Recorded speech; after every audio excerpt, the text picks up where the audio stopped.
கன்னிராசி என்பர்கள் கன்னிராசியை பற்றி நிறைய பேர் நிறைய விதமாக சொன்னாலும் கன்னிராசிங்கிறீங்க ஒரு ப்ளே பாய் சார், கன்னிராசிக்கு என்ன சார் தெரியும், கன்னிராசி அமைதியாக இருப்பாங்க அப்படின்னு சொன்னாலும் இந்த கன்னிராசி மாதிரி கஷ்டத்தை தாங்கியவர்களும் கிடையாது, கஷ்டத்தை அனுபவித்தவர்களும் கிடையாது. அந்த கஷ்டத்தை வெளியே சொல்லாமல் மனசுக்குள்ளேயே வச்சு பூட்டிக்கிட்டு எல்லா இடத்துலையும் சிரிப்பாங்க, மற்றவங்களையும் சிரிக்க வைப்பாங்க, மற்றவங்களையும் மகிழ்ச்சியாக இருக்கணும் அப்படின்னு நினைக்கக்கூடிய ஒரு உன்னதமான ராசி. இந்த ராசிக்கு கடந்த காலங்களில் என்னெல்லாம் நடந்துச்சு, தற்போதைய நிலைமையில் எங்களுக்கு என்னெல்லாம் நடக்க போகுது அப்படிங்கிற எல்லா விதமான விஷயத்தையும் நம்ம பார்க்க போகிறோம். ஸோ இந்த வீடியோ கண்டிப்பாக உங்களுக்கு பிடிக்கும். இது நல்ல கணிச்சு சொன்ன விஷயம் தான். ஸோ அதனால் நீங்கள் கவலைப்படாமல் வீடியோ ஸ்கிப் பண்ணாமல் பார்க்கலாம். ஸோ இந்த வீடியோ பிடிச்சிருந்தால் லைக் பண்ணிக்கோங்க, ஷேர் பண்ணிக்கோங்க. அதே மாதிரி நம்மளோட சேனலை ஃபாலோ பண்ணாமல் இருந்தீங்கன்னா ஃபாலோ பண்ணிக்கோங்க, சப்ஸ்கிரைப் பண்ணிக்கோங்க. ஓகேவா? நிறைய பேர் தனிப்படியான ஜாதகம் பார்க்கணும் அப்படின்னு ஆசைப்பட்றீங்க. கீழே கான்டாக்ட் நம்பர் கொடுத்துருக்கோம், ஜஸ்ட் கால் பண்ணி கேட்டு தெரிஞ்சுக்கோங்க. உங்களுக்கு எந்த மாதிரி ஜோதிடம் பார்க்கணும், உங்களுக்கு என்ன வகையில் கேட்கணும் அப்படிங்கிறது எல்லா விஷயமே கேட்டு தெரிஞ்சுக்கலாம். காரணம் என்ன அப்படின்னா, இவர் ஒரு பிரபல ஜோதிடர், நிறைய சினி ஆக்டர் அண்ட் ஆக்டர்ஸ்க்கு வந்து ஜோதிடம் பார்க்குறவர். நிறைய அரசியல் பிரமுகர்களுக்கும் ஹை கிரேட் அரசியல் விஐபிகளுக்குமே வந்து பார்த்திங்கன்னா இவர் தான் ஜோதிடம் பார்த்துருக்காரு. உங்களுக்கு வேணும் அப்படின்னா அவரோட கான்டாக்ட் நம்பர் நான் கீழே கொடுத்துருக்கேன், கால் பண்ணி கேட்டு தெரிஞ்சுக்கோங்க. சரி, இப்போ நம்ம கன்னிராசி பற்றி நம்ம முழுசாக பார்க்கலாம். கன்னிராசி அப்படிங்கிறது ஒரு மக்கள் மத்தியில் ஒரு சின்ன அபிப்பிராயம் இருக்குது. என்ன அப்படின்னா, இவன் கன்னிராசிக்காரன்டா, இவன் வந்து ப்ளே பாயாக இருப்பான், அந்த மாதிரிலாம் சிலதெல்லாம் சொல்லுவாங்க. கன்னிராசி அப்படின்னா ஈர்ப்புடைய ராசி அப்படின்னு அர்த்தம் சார், அவ்வளோதான். நீங்கள் தப்பாக நினைக்கிறவங்களும் ஒன்றுமே கிடையாது. ஆண் பாலாக இருந்தால் பெண் பால் மேலே, பெண் பாலாக இருந்தால் ஆண் பால் மேலே ஈஸியாக அவங்க மேலே கவர்ற அளவுக்கு இருக்கும். அவங்க பேசுகிற விதமோ, அவங்க அழகோ, அவங்களோட ஆக்டிவிட்டீஸோ ஏதோ ஒரு வகையில் ஒருத்தருக்கு வந்து பிடிக்க ஆரம்பிக்கும். ஒருத்தர் மட்டும் பார்க்குற எல்லாத்துக்குமே ரசிக்க ஆரம்பிக்கும். பாருங்கள், இப்போவுமே பாருங்கள், கன்னிராசிக்காரங்க அவங்க ஊரில் இருக்காங்க அப்படின்னா அவங்க வந்து தனித்துவமாக தெரிவாங்க. அவங்க இருக்கிற இடம் கலகலப்பாக இருக்கும், அவங்க கூட பேசினா ஜாலியாக இருக்கும். இந்த மாதிரி ஒரு விஷயமாக தான் இருக்கும். அதனால தான் கன்னிராசி அப்படிங்கிறது ஒரு அழகான ராசி அப்படின்னு சொல்கிறாங்க. அந்த கன்னிராசியில் இருக்கிறவங்களையும் வந்து பார்த்திங்கன்னா ஒரு ப்ளே பாய் அந்த மாதிரிலாம் சின்ன விளையாட்டை அப்படி சொல்கிறதெல்லாம் வந்து பார்த்திங்கன்னா கன்னிராசிக்கு அப்படின்னு சொல்லுவாங்க. அந்த அளவுக்கு அவங்களை பிடிச்சதுனால தான் எதிர்பாலினத்தையும் இருக்கிற அளவுக்கு அவங்களோட குணாதிசயங்கள் அமைஞ்சிருக்கும். இது ஒரு பக்கம் இருக்கட்டும். கன்னிராசி கடந்த காலங்களில் பல கஷ்டங்களை அனுபவிச்சாங்கன்னு சொல்கிறோம். கரெக்டாக பார்த்தீங்க அப்படின்னா ஒரு 6 வருஷம் சார். அந்த 6 வருஷத்தில் இவங்க படாத பாடுபட்டிருப்பாங்க. அந்த 6 வருஷத்தோட ஸ்டார்டிங்கில் ரொம்ப கஷ்டப்பட்டுருப்பாங்க. ஒரு 2022 வச்சு செஞ்சுருப்பாங்க, நொக்கிருப்பாங்க. அதுக்கப்புறம் அந்த 2022 ஸ்டார்டிங்கில் கொஞ்சம் ரிலாக்ஸாக அப்படியே வெளியே வர மாதிரி இருக்கும். 21 பிரச்சனை ஆகி 20லேருந்தே பிரச்சனையாக இருந்திருக்கும். அந்த 21 கொஞ்சம் ரிலாக்ஸாக இருந்திருக்கும். அதாவது அப்போலேருந்து கொஞ்சம் ரிலாக்ஸேஷனுக்கு ஆரம்பிச்சிருக்கும். 22 ஓரளவுக்கு ரிலாக்ஸ் ஆகிருப்பாங்க. மறுபடியும் ஒரு வருஷம் 2 வருஷம் கொஞ்சம் அப்படியே இறுக்கி பிடிச்ச மனப்பான்மையோட பல இன்னல்களுக்கு நடுவில் இருந்திருப்பீங்க. அதுக்கப்புறம் ஒரு 2023 பெரிய கஷ்டத்தை அனுபவிச்சிருப்பீங்க. சில இழப்புகளையும் நீங்கள் சந்திச்சிருந்தீங்க அப்படின்னாலும் வாய்ப்பு இருக்குது.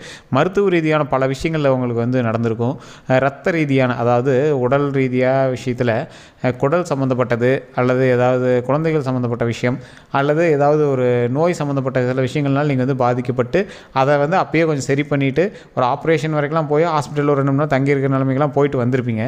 அந்த பிரச்சனை எல்லாமே இதுக்கு மேலே சரியாக போச்சு அப்படின்னு இருக்கும்போது கடந்த சில மாதம் ஒரு வருட காலம் கொஞ்சம் அப்படியே ரிலாக்ஸ் ஆகி வெளியே வரும்போது அந்த மனப்பான்மையிலேருந்து வெளியே வரதுக்கு உங்களுக்கு 1 வருஷம் ஆயிருக்கும். அதுக்கப்புறம் வந்து பார்த்திங்கன்னா இந்த 2024 2 விதமான விஷயத்தில் நீங்கள் வந்து மருத்துவத்தை தேடி போயிருப்பீங்க. ஒரு ரீதியான விஷயம் உங்களுக்கு குழந்தை உண்டாயிருக்கும், இல்லைனா ஏதாவது ஒரு பழைய பிரச்சனையை சரி பண்ணி அதை வந்து ஃபைனலைஸ் பண்ணி ஈக்குவலைஸ் பண்ணுறதுக்கு மருத்துவமனைக்கு போயிருப்பீங்க. அப்படி இல்லைனா இன்னொரு விஷயம், ஏதாவது உங்களுக்கு வந்து உங்களுக்கு உடல் உபாதைகள் ஏற்பட்டுருக்கிறதுக்கான வாய்ப்புகள் இருக்குது. அதன் மூலமாக ஒரு 2 மாதங்களுக்கு முன்னாடியெல்லாம் நீங்கள் நல்லாவே ஹாஸ்பிட்டல் போயிட்டு ஆப்ரேட் பண்ணிவிட்டு ஒரு 2-3 நாள் ஹாஸ்பிட்டல்லே இருக்கிற மாதிரி காலகட்டங்கள்லாம் உங்களுக்கு வந்து நடந்திருக்கும். உடல் ரீதியான விஷயத்தில் நீங்கள் வந்து ரொம்பவே மனசு நொந்து போய் இது பண்ணுற அளவுக்கு தான் இருந்திருப்பீங்க. அது மட்டும் இல்லாமல் கடந்த சில இந்த 6 வருஷத்தில் ஸ்டார்டிங்கில் பாதி நாள் மனக்கசப்பு அப்படின்னா மீதி பாதி நாள் உடல் கசப்பாக இருக்கும். உடல் ரீதியான விஷயங்களில் நீங்கள் பாதிக்கப்பட்டிருந்தாலும் அந்த உடல் ரீதியான விஷயங்கள் உங்களோட மனசில் போய் குத்தி அதே ஒரு மனசை ஒரு நிலை இல்லாமல், ஒரு ஹாப்பினஸ்ஸே இருந்தாலும் அந்த இடத்துல ஒரு ஃபுல் சாட்டிஸ்ஃபேக்ஷன் இல்லாமல் இருந்திருக்கும். ஸோ இந்த காலகட்டங்கள் எல்லாம் இதோட முடிஞ்சிச்சு. இப்போ இந்த ஒரு 2 மாதம் உங்களுக்கு ஹாஸ்பிட்டல் போயிட்டு வந்தீங்க பார்த்தீங்கன்னா, அதோட உங்களோட கஷ்டங்கள் முடிஞ்சிச்சு. இதுக்கு மேலே உங்களுக்கு சந்தோஷம் மட்டும்தான். இதுக்கு மேலே நமக்கு சந்தோஷம் மட்டும்தான். இந்த சந்தோஷம் எப்படி இருக்கும் அப்படின்னா, இப்போ நீங்கள் ஹாஸ்பிட்டல் போயிட்டு வந்ததுக்கப்புறம் ஒரு இது வந்து எப்படி சொல்லுவாங்க அப்படின்னா, உங்களுக்கு இப்போ நீங்கள் ஹாஸ்பிட்டல் போயிட்டு வந்து அதை வந்து ஒரு ஃபைனலைஸ் பண்ணி சரி பண்ணுறதுக்காக போயிட்டு இருந்தீங்க. அது விட்டுருந்தால் பெரிய இதாக இருக்கும் அப்படிங்கிறதுனால அன்னையிலேருந்து உங்களுக்கு வந்து சரியாகிற மாதிரி தான் வந்து மருத்துவமனைக்கு போயிட்டு இருப்பீங்க. அன்றைக்கி ஒன்றே நீங்கள் ஆப்ரேட் பண்ணியிருப்பீங்க, இல்லைனா அதுக்கான ஒரு பிரச்சனையை வந்து முடிவு கொண்டு வந்திருப்பீங்க. இல்லை மாதமாக இருந்தீங்க அப்படின்னா அன்றைக்கி வந்து டெலிவரி ஆகிருக்கும். அந்த மாதிரி டைமு திருமணம் ஆகாதவங்கள்லாம் ஒரு 3-4 மாதங்களுக்கு முன்னாடியே திருமணம் எல்லாம் ரெடி ஆகிருக்கும். ஸோ கன்னிராசியை பொறுத்த வரைக்கும் கஷ்டங்கள் தாண்டி, பல இன்னல்கள் தாண்டி பல நாள் கஷ்டத்தை முடிச்சு வைக்கிற ஒரு நாளாக ஒரு 3 மாதம் முன்னாடி இருந்திருக்கும் அப்படின்னே சொல்லலாம். சிலருக்கு இன்னுமே கொஞ்சம் ஒரு மாதிரி இருக்கலாம். ஆனால் இதுக்கு மேலே நீங்கள் கவலையப்படாதீங்க சார். இதுக்கு மேலே கன்னிராசி சூப்பராக இருக்குது. ரொம்ப நாள் பட்ட கஷ்டங்கள் எல்லாமே தீர்ந்துருச்சு இதுக்கு மேலே. இதுக்கு மேலே நன்மையை மட்டுமே தேடி போயிட்டு இருக்கக்கூடிய ஒரு சூப்பரான நாளாக இருக்கும். இது உண்மை அப்படின்னா மறக்காம கமெண்ட் செக்ஷனில் பதிவிடுங்க. இப்போ நான் சொன்ன விஷயங்கள் எல்லாம் உண்மை அப்படின்னா. இதில் சிலருக்கு குடும்பத்தின் ரீதியாக சில இன்னல்கள் இன்னமே இருந்துட்டு தான் இருக்கும். எப்படின்னா பெரிய கஷ்டமாக தெரியாது, ஆனால் அது ஒரு வெளியே சொல்ல முடியாத மாதிரி ஒரு மைல்டான ஒரு இதாக போயிட்டுருக்கும். ஒரு எக்ஸாம்பிளுக்கு நீங்கள் வந்து மருமகளாக இருக்கீங்க இல்லை மருமகனாக இருக்கீங்க அப்படின்னா ஃபேமிலியில் அவங்க பண்ணுறது கொஞ்சம் சகிச்சிக்க முடியாத மாதிரி இருக்கும். என்னடா பண்ணுறது அப்படின்னு இறுக்கி பிடிச்சிட்டு இருக்கிற மாதிரி சில விஷயங்கள்லாம் உங்களுக்கு வந்து நடந்திருக்கும். அது மட்டும் இல்லாமல் நிறையா விஷயங்கள்னால யாரா இவங்கெல்லாம் தாக்கு பிடிக்கிறது அப்படிங்கிற மாதிரி விஷயங்கள்லாம் நடந்திருக்கும். நீங்கள் ஒரு இடத்துல வேலை பார்க்குறீங்கன்னா இந்த இடத்துல எப்படா வேலை பார்க்குறது, அதாவது பல்ல கடிச்சிட்டு இருக்குதுன்னு சொல்கிறாங்க, அந்த மாதிரி விஷயங்கள் தான் இப்போ உங்களுக்கு சமீபத்தில் போயிட்டு இருக்கிற மாதிரி இருக்கும். இன்னொன்று என்னென்னா போதிய வருமான நிலையை வந்து உங்களுக்கு கொண்டு வரதுக்கு ஒரு மாதிரி இருக்கும். இப்போ கன்னிராசிக்காரங்களாம் பெருசாக வருமானத்தை மைண்ட்லேயே வச்சுக்க மாட்டாங்க. வந்தால் சாப்பிட்லாம், வந்தால் திங்கலாம், தூக்கம் வந்தால் தூங்கி எந்திரிக்கலாம், இது மாதிரி தான் உங்களுக்கு வந்து இருந்திருக்கும்.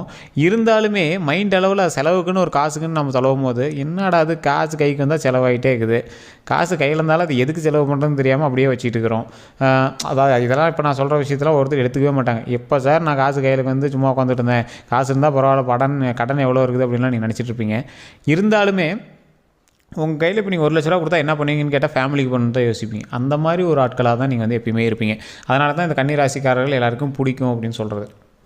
அது மட்டும் இல்லாமல் கடந்த சில காலங்களாக டாக்குமெண்ட் ரீதியான விஷயங்கள், சொத்து ரீதியான விஷயங்கள், நில ரீதியான விஷயங்கள், உடல் ரீதியான விஷயங்கள், இது எல்லாத்துக்குமே தீர்வு கிடைக்குமா கிடைக்காதா, சரியாகாதா இப்படியே இருந்துட்டு வந்திருப்பீங்க.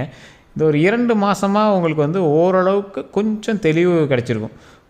இந்த இடத்துல தான் நம்ம இதாகிருக்கோம், இந்த இடத்துல தான் நம்ம சரி பண்ணணும் அப்படிங்கிற மாதிரி தெரிஞ்சிருக்கோம்.